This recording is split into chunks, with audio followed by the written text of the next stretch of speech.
Ардчилсан намын шинжлэлийн бодлого дотоод сонгуулийн хүрээнд энэ сарын 2-нд нийслэлийн хаан улд үүрэг Дорногой аймагт ардчилсан намын хорооны даргын нөхөн сонгуулийг зохион байгуулсан. Сонгуулийн үр дүнгээр хаан улд үүрэгт ганц өх Дорногой аймагт ганц тулганаар олонхын санал авч аймаг болон дүүргийн намын хорооны даргаар сонгогдсон юм а. Шинээр сонгогдсон орон нутгийн дарга нарт улсын хурлын гишүүн ардчилсан намын дарга Эрдэнэ өнөөдөр батламжийг нь гартууллаа. Одоо Ардчилсан намын хувьд бол байнга шинжлэлийн үйл ажиллагаа эрчимтэй явагдана.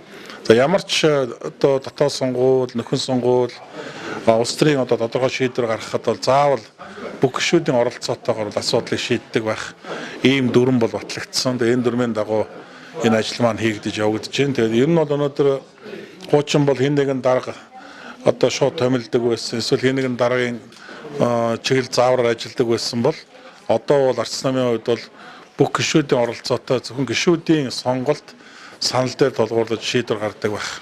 Энэ зарчим руу одоо шилжээд явж байна. Тэгээд хамгийн анхны одоо өөрчлөлт бол хийгдэж байна. Тэгээд энэ дээр мөн гишүүд маань урдын адил одоо бүгд жигд оролцож энэ одоо шийдвэрийг гаргалаа.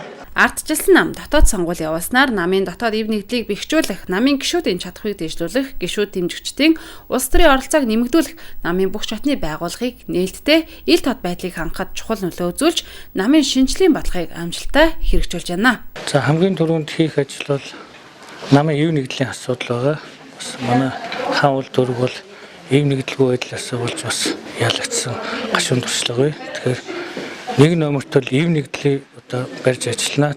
Ардчилсан намын үнэт зүйлийг эрхэмлэн одоо шинэ дүрм журмынхаа дагуу намынхаа нийт гишүүдийнхээ одоо олонхын саналаар сонгогдож одоо эх жилүүдэд аймгийнхаа Ардчилсан намыг тэргүүлэн ажиллах ийм одоо боломж өргөлөө. Юуны өмнө намайг дэмжсэн нийт намынхаа гишүүдэд баярлалаа. Цаашдаа бас одоо энэ намынхаа үнэт зүйлийг эрхэмлэн шинэ одоо чадварлаг ийм одоо улс төрийн хүчин болоход өөрийнхөө аймагт өөрийнхөө чадах шинээр өөрийнхөө мэдлэг чадлага туршлага баг хамт олонныхаа хүчээр идэвхжүүлэн ажиллахаар одоо ингээд шинэ хамаг тэмдэг аваад ажиллахад бэлэн болж байна. Өнгөрсөн хугацаанд Ардчилсан намын шинжлэлийн бодлогын хүрээнд үндсэн дүрмд заасан 18,000 орчим сонгуульт албан тушаалтан сонгогджээ.